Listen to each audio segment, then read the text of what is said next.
Moody Creek Ranch. Welcome to Ned's Moody Creek Ranch.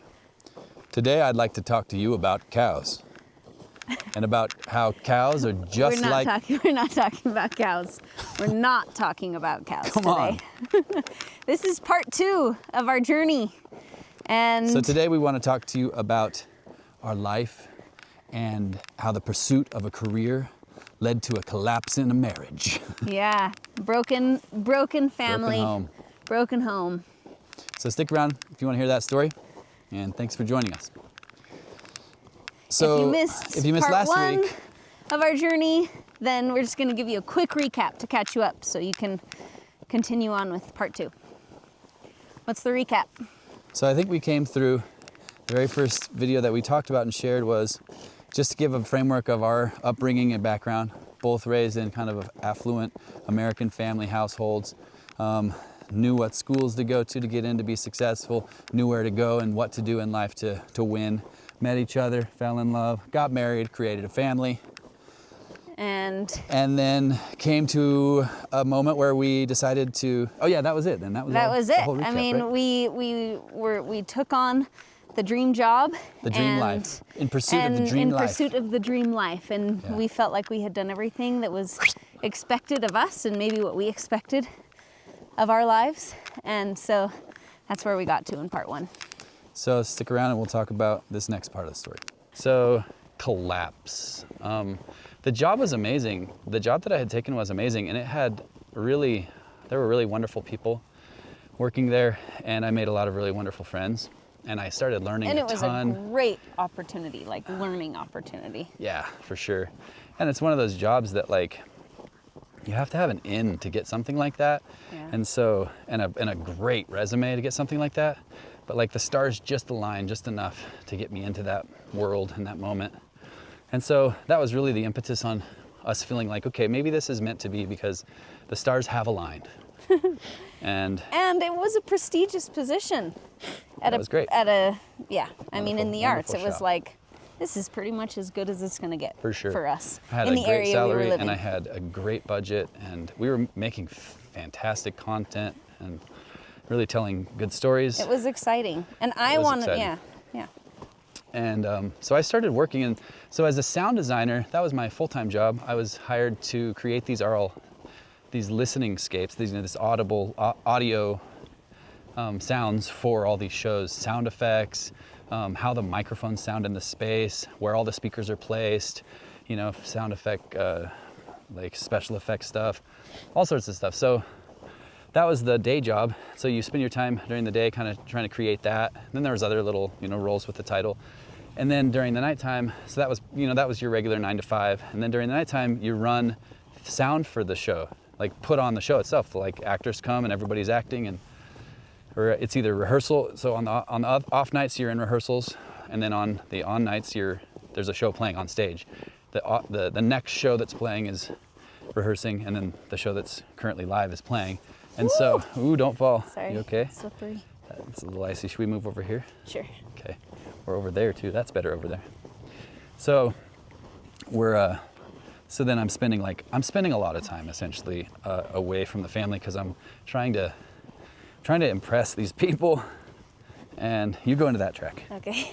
I'm trying to impress these, my employers and all these friends and stuff, and show them I'm dedicated, and trying to make, do good work. So I'm spending most of my evenings, at least every other night, trying to run shows and be present there. So that's like, 9 to 5, take a little break for dinner, and then go and run a show for 4 or 5 hours. So you're getting home at about 11 o'clock every night or so. So, I mean, it was pretty much years of that. And they had like Tech Week, how many times a year? 6 or 7 times a year? Yes, we were doing 7 shows a year, so Tech Week. And Tech Week meant like, you're gone. Goodbye. Goodbye for I two won't ever full see you. weeks, you'll be gone. Yeah. And so it was just like a typical job. You just, as a man, you just want to provide, or a woman, you just want to provide for your family, and so you dedicate what it takes to keep this structure rolling, Yeah. And so I did that, and it was years of doing that. And we were, gaining in status and gaining in wealth and gaining, everything was growing. Super validating. Like our parents were finally like, wow, you've got this awesome job. And it was cool because he would get season tickets to this theater and we could share them with our parents and they'd come and see the shows. And, it was like, it was exciting. Yeah. And they were really proud of Shane for, proud of us for finding this great position. And I'm sure a lot of people feel the same way. Like you're building a life, like you're building a career path and a lifestyle, and you're really becoming invested into it. And so at some point we came to this crossroads, I guess. I think what happened was, I'll just quickly share my side of the story. Like, oh, okay. So we have 2 kids. Third is on the way, and during this process, and then we have was it after? Anyway, it doesn't matter. Sorry. Pretty much in this. After our third is born, right? So I'm like, you moms out there, after you have your 3rd child, and our first 2 were pretty close together, and then we waited a little bit, but then we had our 3rd child, and at this point, mother of 3, you've kind of, at least for me, I had kind of given up everything to be a mother, and maybe even myself quite a bit, right? You kind of forget yourself in childbearing and child rearing. And so this is kind of happening. This is my side of the experience. And, and also staying a stay-at-home mom, you really don't get a lot of worldly validation, can I call it that? Because you're like really external validation. And really, I think a lot of the times, I don't think the world values a stay-at-home mom as much as maybe we should sometimes. And so you really feel that as a woman and as a mother. And then all day long, you're taking care of these really extreme physical needs of your children. What's happening is that you're doing the heavy lifting, and you're doing the real work, family work. It's very difficult. While the other half is gone in meetings, eating great lunches and dinners, and you're really eating goldfish and doing chicken nuggets. fun stuff all day long. Yeah, so naturally, I was so happy being a mother. I loved being a mother, and I loved my children, and I loved the time I was spending. However, it does get difficult. You really can lose yourself in that. Become angry as a mom. Well, I wouldn't say angry, but maybe there's a little bit of resentment that comes in, because all of a sudden you're like, wait, I've given up really who I am. Valued now, correctly. Tip 1 that I think I learned from my mother is that you actually don't have to give up yourself and your individuality as a mother. You can keep that. Now, it takes a lot of effort, but my mother was an artist, and she always painted. She was always painting. She was teaching classes at the elementary schools. She kept this part of her identity, and as well as being a wonderful mother. And that was such a good example to me, because I was like, you know what? It is important to try to develop yourself as an individual, because that's going to be meaningful to your kids, because they're going to see that. So, but I wasn't there yet. This is my 3rd kid, and I'm trying to learn this lesson. So he has this great job. It's really validating, and he starts to really, I don't know if he was totally enjoying it, but it felt like, well, this is what we're doing. This is the path. And this theater, this job became his family, and it was really fun, and it had some perks, and I'm home struggling. How often does that happen, like, in life? What have you guys experienced? Is that normal, where a career kind of replaces your family, or was that unique in my situation? And maybe it was just unique in our situation. Yeah, you guys should comment. Because I think a full-time job that somebody loves and is passionate about is a great thing for a lot of people and works really well for their family. Yeah, and maybe we made a mistake of, the mistake maybe on our part was letting that, like, maybe it was just my I have no boundaries, essentially. I was like, whoever wants me, take me. Yeah, that could be partially true, but also the job itself required It did. all of the time. And in the I mean, arts, it really did require all of the time. And in the arts, you're not going to make an impact unless you make good content and good media and good productions. And so, like, when- I just put it all in because I was like, this stuff has to be yeah. awesome. And he's So that's creative. why are we He doing has it? a creative mind, and he was working with creative people. But I mean, also with the arts is that you're the entertainment when everybody's off. So Yeah, you're providing the party. You're providing the party. Right. So it was like every holiday, every Nights, night, weekends, every like- weekend, gone. You know, sometimes they'd be running 4 shows a day on Saturdays. So it was just like, he was never around. I really, you know, I was taking care of everything at home, including the kids. And also this work environment kind of was like, hey, we're your new family. And then We love you and we'll take care of you. We should also talk about what working in the arts is like. And maybe this is a little bit, you know, too sidetracked for this discussion, but what kind of an effect does working around beautiful men and women who are highly introspective and sometimes self-absorbed, and who are Not always. and not all. No, most people are really wonderful, Yeah. beautiful people, and Yes. they're that's in everything. But the self-image of that environment and the perfecting of oneself is highly acclaimed. It's like a high. Well, because bar. you're representing the ideal.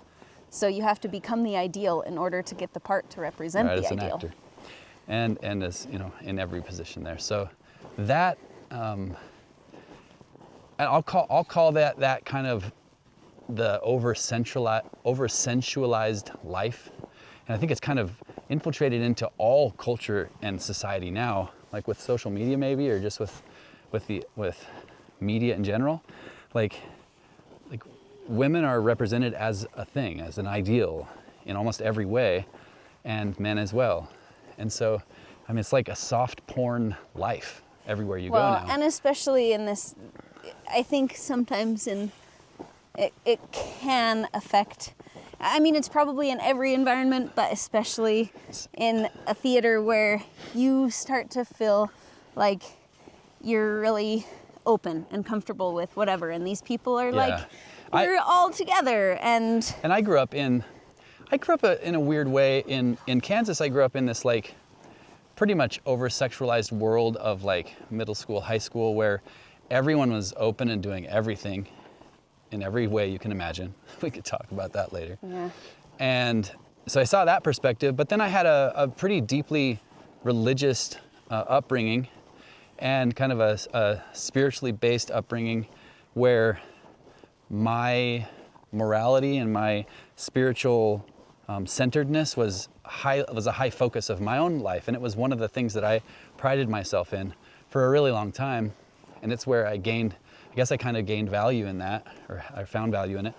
And so then getting into a work environment where, in a work world in the arts where that's not necessarily the priority, even though it was spoken as it like emphasized like it should be, and it was to a certain degree, but These people were really good people he was working with, but there was just, I think the Like, world there's- has gone to this too as well. It's just like there's just There's an a really openness about everything. that's just like, it's even with our own bodies, it's just like super open. Like, yeah, like, hey, it's all good, it's okay. it's all good. We're all here together. We're putting on a show. These are kind of the expectations, you know? So yeah, as a professional, you want to be like, yeah, I'm a professional, it's okay, but there's still pretty much a half-naked girl standing in front of me that I have to mic Put really a mic quickly on. so that we can get on with the next scene. Yeah, exactly. And- Quick changes, And quick that's, costume changes. you know, as a professional, you're like, this is just the job, it's all good, and that's what I told myself. But what's Totally. the real effect that has on a man and on people's minds? I You know? think that we started to recognize that it was having an effect on a lot of people in this work environment. Sure, and And in the also, world. when you're spending all of your time with these people and these beautiful women who are trying to be this ideal, Showcase figure. of femininity, yeah.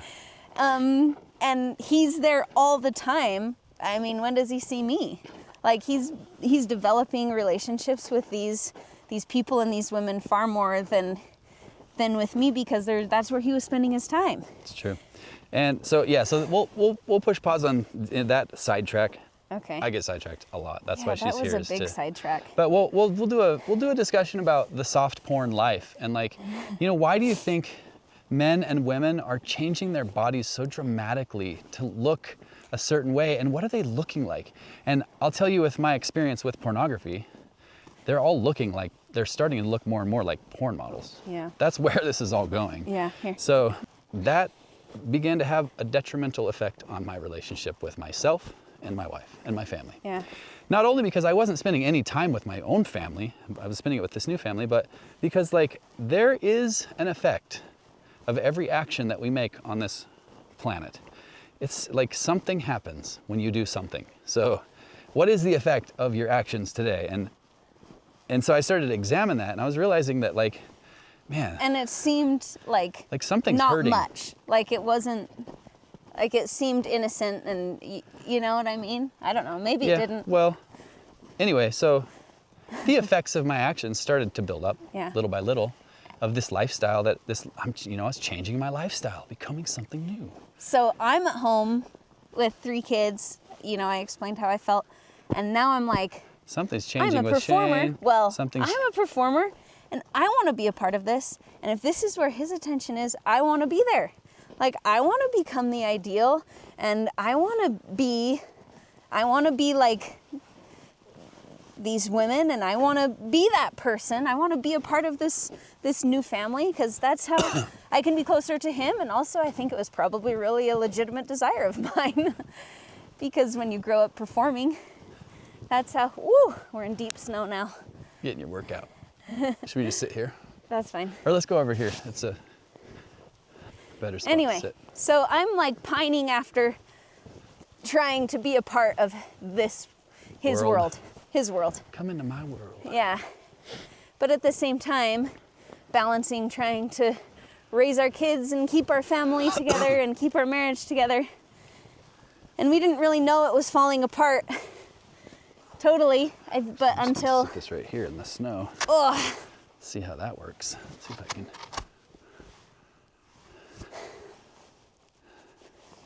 Should we do it with the house in back? Sure. Okay.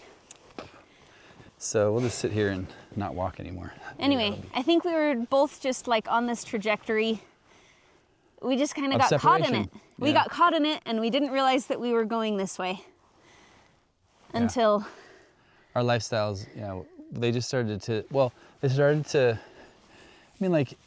you start a family with all this love and excitement for the future, and then it kind of just starts to die because you stop focusing on your family and doing the actual things that it takes to build a family, because you're focused on other areas, because you think that those other areas are going to make your family happy. You think that at least we thought that taking care of our family meant taking care of all of these external things, which partially it really does. Yeah. But it had become our focus over our family, which we didn't realize was happening. I mean, I came to Sadie and I was like, I've got this new lifestyle, and I'm involved in these things, and I'm, this is what's going on, and this is who I am. And Sadie's like, well, I've got this lifestyle. I'm home raising your kids, so I'm done with that lifestyle. If you're not going to do it, if you want to do another lifestyle, go ahead. But our marriage is over. Problem. That's a choice that you're going to make, and this is a choice I'm going to make. So, I mean, essentially, we hit this moment of are we going to do a family? Are we going to do a marriage? Or are we going to do our own careers? Are we going to do the money? Are we going to do the wealth? Are we going to do the house? What are we going to do? What's the most important focus of our lives? What do we want? Yeah. And at this point, our kids were waking up in the morning. They'd see him in the morning for 15 minutes, 20 minutes, be like, oh, hey, Dad, I'll see you tomorrow. That was their interaction. I mean, that was the interaction of our children. Bye, Dad, love you, see you tomorrow. Bye, Dad, love you, see you tomorrow. It was I started to realize that they were saying the exact same thing every morning. And then when that finally hit me, I was like, okay, my life is a lie. And we had this third baby, ridiculous. And, he was never really around for I actually got into a career thinking it would be a pathway to freedom. Then when I realized that this is just a pathway to more stuff and more complexion, a more complex life. This isn't gonna get me more free. like, how do I get free? Like, that's always been a quest from then on. I was like, how do I get free? How do I really get free? Like, they say that this will make you free. Will it? Let's try it. No, that doesn't work. How about this? Yeah. And I think we both recognized that we were both changing, and also in a way that we weren't like super happy with. Yeah, like you can kind of project forward in your life and like think about the things you're doing right now and say, like, if I keep eating this ice cream every night, like, what's this going to look like in 10 years? Because, like, I mean, I do that to myself. Like, if I keep on this behavior, like, what's that going to do for me? And if I keep putting my effort toward working toward building this specific thing, then that'll be built, but will this be built? And am I going to be? So that was like a huge realization in our lives. Like, yeah, like it was get real, a man. moment like, okay, do we want to have a family? We already said this. But if we want to keep our marriage and to keep our family together, we could not continue on the path that we were on. yeah. Choose. For us, it was not an option. And so it was like, okay, you got to figure this out. If this is your priority, you've got to make changes. Yeah, so we did. We decided, okay, like we do want this stuff, but it's not pulling us as much. So let's just get rid of the stuff. So we tried we tried to pull back at work a little bit and tried to, make changes, but still keep that, keep the work, keep going. But I'm going to hire a team to do the night shows, and I'm going to design less shows, and I'm going to try to make this balance. But it was just at a moment when in this specific company, we were building a new theater, and we were like, every day I was designing this space and helping to, go to the site and make sure things were being built right, and like getting this whole new concept of growing. Increasing the number of shows. Yeah, like literally doubling the number of shows that we were going to be doing. And so there was just this moment where it was like, okay, this is not the right time for you to pull back. Like, if you want to pull back in 5 or 10 years, but today is not the right day. And I was like, well, if I keep going for 5 or 10 years, I won't have a family. So do I want to keep the family or do I want to have the job? So the job had to go. So we decided that we had to let that job go and kind of move forward in a different direction. And it was a really sad realization and kind of a real breakdown, because we lost a family, really, of a lot of friends, and sure, and certain we lifestyle. lost a lifestyle and a purpose, by giving that up, which was painful. It was hard. It was hard. We had gotten used to living a certain way, and people were shocked, like our family, like, why would you give that up? It was a great job, and they didn't know what was really happening. We hadn't you want explained these babies anything. to grow up with but parents we knew that our priority was to fix our marriage and to strengthen our family. Because that was a pivotal moment in your life when you're like, okay, everything that I've been built for has led me to this moment. I've now got a successful family and career, and it all looks perfect. Yeah. And then to let go of that ideal in your mind, like what was the thing that gave you the strength? Well, remember, I was, from part one, I was the person who was like, you have to take this job. And he was hesitant. And I was so excited for him to take this job. And it felt good for a while. It was working. And all of a sudden it was just like, oh my word, right? I'm unhappy. Our family is falling apart. I think that he's unhappy and he's changing. And I'm changing, and it's not a good kind of change. And so I think recognizing that, something just hit me, and it was just like, do you want to be happy, or do you want to have money? I mean, really, that was the choice. And at that moment, we had already had the money, and we were unhappy. And so there was really no other choice than to say, you know what? I don't want that anymore. I wasn't happy. I think intuitively, we all know, like, human beings just know that, like, just like because of being a child and being able to sit in like a pile of sand and play with a simple toy, that like true joy doesn't come from stuff. Right. It doesn't come from your surroundings or your situation. It comes from just like this attitude of love and life that's just bubbling out because you're experiencing the world in a new way and you're growing all the time. And so I think that we kind of knew deep down that, like, there's got to be a better way than this. Well, Yeah, exactly. Yeah, we did know because we had tried this one way, and it didn't work for us. It wasn't working. And I think we both thought, like, you know what?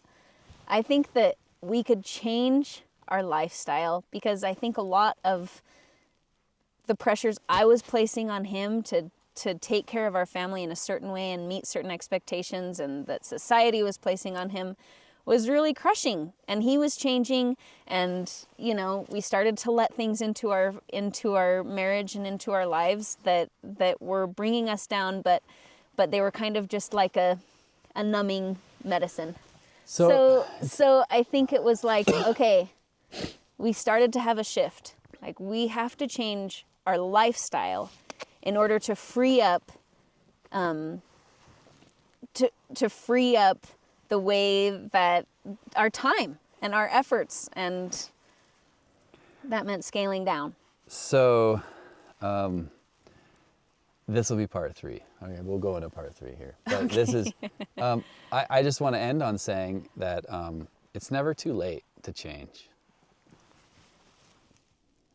Like, if your life is at a point where you're like, this just isn't working, sit down and just examine, what are the things that I want to have in 5 years or 10 years? And maybe they don't seem like they're even possible, but if you begin to at least pick apart the things that aren't working and kind of just stop, at least stop and re-examine. And I mean, if you need to, call me and we'll just go out for a walk and we'll chat. There are people out there. Take a second to gain a different perspective where you think about the things that really are the most valuable to you.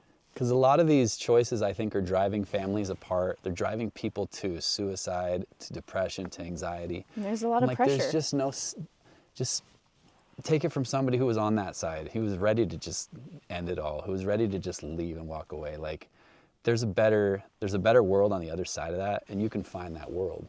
You can always change. Doesn't mean it's easy. Right. That's the takeaway, I think. But it's possible. So what happened? What did we do? Like, we quit. Part 3. Well, yeah, we quit this life, and we quit the lie. Where do we go from there? So that'll be part 3. See you on the other side.